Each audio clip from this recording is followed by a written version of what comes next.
नमस्कार साथियों, BLC official channel पे आप लोगों का स्वागत है। हाल ही में अभी एसएससी ने नोटिफिकेशन जारी किया है सीजीएल का, जिसमें 17,727 पोस्ट बताई गई है। ठीक है, जिस भी बच्चे की ग्रेजुएशन हो चुकी है वो इस फॉर्म को भर सकता है। इसमें अलग अलग एज बताई जाती है, पोस्टों के हिसाब से एज होती है। यदि मैं बात करूं, अभी एसएससी ने जो नोटिफिकेशन जारी किया है वो है 24 जून को अभी नोटिफिकेशन जारी किया इसने। ठीक है, यदि मैं बात करूं लास्ट डेट की, तो इसमें 25 जुलाई लास्ट डेट है 11 बजे। यदि मैं इसके एग्जाम की बात करूं तो टायर 1 का जो एग्जाम है वो सितंबर अक्टूबर में बताया गया है। जो इसका मेंस का एग्जाम है वो दिसंबर में बताया गया है। दिसंबर में अभी डेट वेट तो अभी कुछ बताई नहीं है, लेकिन ये बता दिया कि दिसंबर में आपका मेंस होगा। मतलब कि यदि मैं बात करूं तो जून तो आपका गया ही, जुलाई अगस्त और सितंबर लगभग 2.5 महीने आपके प्री के लिए है और 5 महीने दिसंबर के लिए है। यदि मैं इसके आगे की बात करूं, इसमें यदि 7 पे लेवल 7 की बात करूं तो इसमें एएसओ की पोस्ट है, जो कि सारी ग्रुप बी गस्टेड ऑफिसर होते हैं। और एज की बात करूं तो 20 से 30 साल। यदि आपका जो एज है वो 20 से 30 साल हो चुकी है, इसके बीच में है, तो आप इस फॉर्म को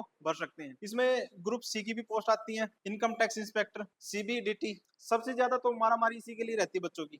यदि आपको इनकम टैक्स में जाने का मन है और अब 18 से 30 की उम्र है तो आप ग्रुप सी का फॉर्म भर सकते हो। ग्रुप सी मतलब एसएससी सीजीएल का। इसमें और भी पोस्ट होती है। पे लेवल 6 है, जिसमें सैलरी बताई गई 35,400 से लेके 1,12,400 के बीच में। इसमें भी ग्रुप बी की पोस्ट है और एज है इसमें 18 से 30 साल की। यदि पे लेवल 5 है, 5 में ऑडिटर वगैरह आ जाते हैं। ग्रुप सी की पोस्ट है और एज इसमें 18 से 27 तक की है। जो पीछे था वो 18 से 30 था। और इसमें एक पोस्ट है 22 नंबर पे, ये थोड़ी स्पेशल भी है क्योंकि इसमें जीएसओ की पोस्ट है, जूनियर स्टैटिकल ऑफिसर। इसका थोड़ा सा क्राइटेरिया ये है कि इसमें एज थोड़ी एक्स्ट्रा दी गई है। एक्स्ट्रा कितनी? आप मिनिमम 18 दी है और मैक्सिमम 32 दी है, जबकि औरों में 18 से 30 हो रही है, फिर 18 से 27 दी होती है। लेकिन अब एज कुछ एक्स्ट्रा दी है तो इसका जो क्वालिफिकेशन है वो भी कुछ एक्स्ट्रा होगी, वो चलो आगे बता देंगे। पे लेवल 7, इसमें 5, 6, 7 और पे लेवल 4। तो इसमें पे लेवल के हिसाब से आपको पोस्ट मिलेगी। आगे चल के मैं बात करूं, जो इसकी मेन बात है वो है कि आपकी एज कब से काउंट होगी।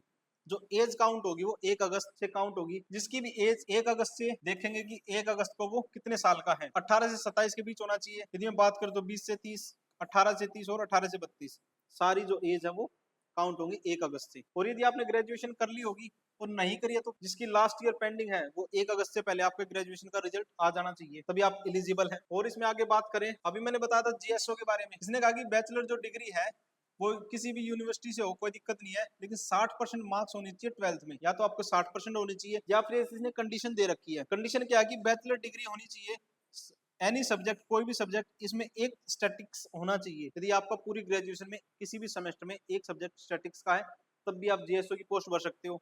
और यदि 12वीं में 60% नंबर है तब भी ये भर सकते हो। लेकिन इसमें बताया स्टैटिकल इन्वेस्टिगेशन ग्रेड 2 के लिए इसने बताया कि बैचलर डिग्री होनी चाहिए, लेकिन आपके 6 के 6 सेमेस्टर में क्या होना चाहिए, स्टैटिक्स का एक सब्जेक्ट होना चाहिए। यदि आप ग्रेड 2 का फॉर्म भरोगे, किसमें, जीएसओ में 2 पोस्ट होती है, ग्रेड 1 और एक ग्रेड 2। ग्रेड 1 के लिए 60% होनी चाहिए 12वीं में, या फिर एक सब्जेक्ट होना चाहिए स्टैटिक्स का। इसमें 6 के 6 सेमेस्टर में आपका स्टैटिक्स होना चाहिए। ठीक है, इसलिए थोड़ी सी खास है। और बाकी पोस्टों के लिए क्या चाहिए, सिर्फ ग्रेजुएशन चाहिए, bachelor degree from a recognised university और इंस्टीट्यूट, किसी भी यूनिवर्सिटी से हो, कोई दिक्कत नहीं है। और इसमें मैं बात करूं, सिलेबस वगैरह आगे दिया है। ये रहा सिलेबस की बात करें हम तो जो टायर 1 का सिलेबस है उसमें रीजनिंग 25 क्वेश्चन आएंगे 50 नंबर के। जीके की बात करें, जनरल अवेयरनेस 25 क्वेश्चन आएंगे 50 नंबर के। क्वांट मतलब मैथ की बात करें 25 क्वेश्चन 50 नंबर के। और इंग्लिश कॉम्प्रीहेंशन, जिसमें इंग्लिश में क्या आता है, ग्रामर आती है, वोकैबुलरी आती है, वोकैब में एंटोनिम सिनोनिम वगैरह आते हैं। ठीक है, तो जो सारे क्वेश्चन है, हमें टोटल जो 100 क्वेश्चन मिलेंगे जो कि हमारे 200 नंबर के हैं, वो 1 घंटे में करने हैं। मतलब 60 मिनट में आपको पूरा पेपर अटेम्प्ट करना है। और अटेम्प्ट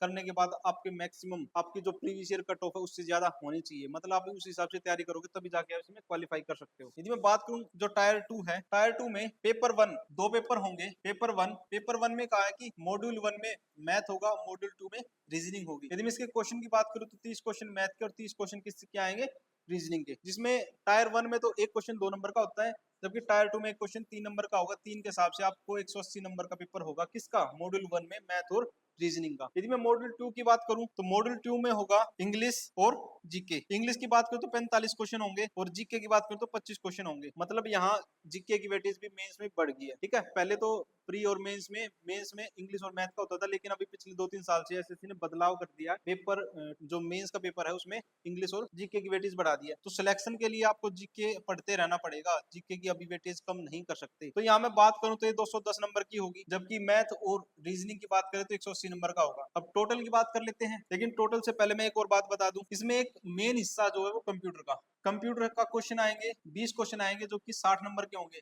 ये सिर्फ क्वालिफाई नेचर है, इसका मतलब आपको इसको क्वालिफाई करना पड़ेगा, ठीक है। मतलब 30% नंबर तो लेके आने पड़ेंगे, 30 से बाकी इसकी क्वालिफाइंग की कट ऑफ अलग रहती है, आप कट ऑफ बढ़ भी सकती है। और यदि मैं इसके बाद बात करूं, उसी दिन जिस दिन मेंस होगा उसमें आपको 15 मिनट दिए जाएंगे डाटा एंट्री स्पीड टेस्ट, मतलब आपकी टाइपिंग होगी, टाइपिंग की चेकिंग होगी, भाई आपको टाइपिंग वाइपिंग आती है नहीं आती। 15 मिनट का टाइम होगा और एक पेज दे देंगे, या फिर आजकल तो ऑनलाइन चीजें चल रही है, तो ऑनलाइन में आपको एक पूरा फॉर्मेट होगा, उसके हिसाब से टाइप करके दिखाना है, ठीक है। यदि जीएसओ के भरोगे तो स्टैटिक्स के लिए अलग से पेपर होगा, इसका कुछ अलग दिन डिसाइड होता है, जिस दिन मेंस होता है उससे कुछ अलग 1 या 2 दिन के आसपास ही होता है। और इसमें बात करें, ये दे रखा है प्री और मेंस का सिलेबस की बात करें, टायर 1 का सिलेबस जीके का तो ये है, ये रीजनिंग का, जीके का, मैथ का और इंग्लिश का। और यदि मैं टायर 2 की बात करूं तो टायर 2 का भी लगभग सेम ही रहता है, कुछ एक्स्ट्रा नहीं, कुछ एक्स्ट्रा की बात करूं तो मैथ में कुछ एक्स्ट्रा होता है। मैथ में इसमें ना मीन मोड मीडियन वगैरह आ जाते हैं, स्टैटिक्स प्रोबेबिलिटी आ गई, ठीक है, mean mode median standard deviation, ये थोड़ा सा एक्स्ट्रा आ जाता है। प्रोबेबिलिटी 2-3 चैप्टर हैं जो प्री में नहीं पूछे जाते, मेंस में होते हैं, तो 3 चैप्टर की वेटेज बढ़ जाती है। और बाकी तो सारा सिलेबस सेम ही है इसका, ठीक है। तो काम की बात इतनी ही थी। और मैं एक और बात बता दूं, अभी नया बैच स्टार्ट हो रहा है सीजीएल के लिए, जिसमें 17,727 वैकेंसी है। तो हमारा जो न्यू बैच है वो अभी स्टार्ट होने वाला है जुलाई को, तो इसमें लिमिटेड सीट है, हमारे कुछ एडमिशन पहले हो चुके हैं। तो हमने अभी बात करी तो नोटिफिकेशन जारी होने से पहले हमने बैच स्टार्ट कर दिया था, लेकिन अभी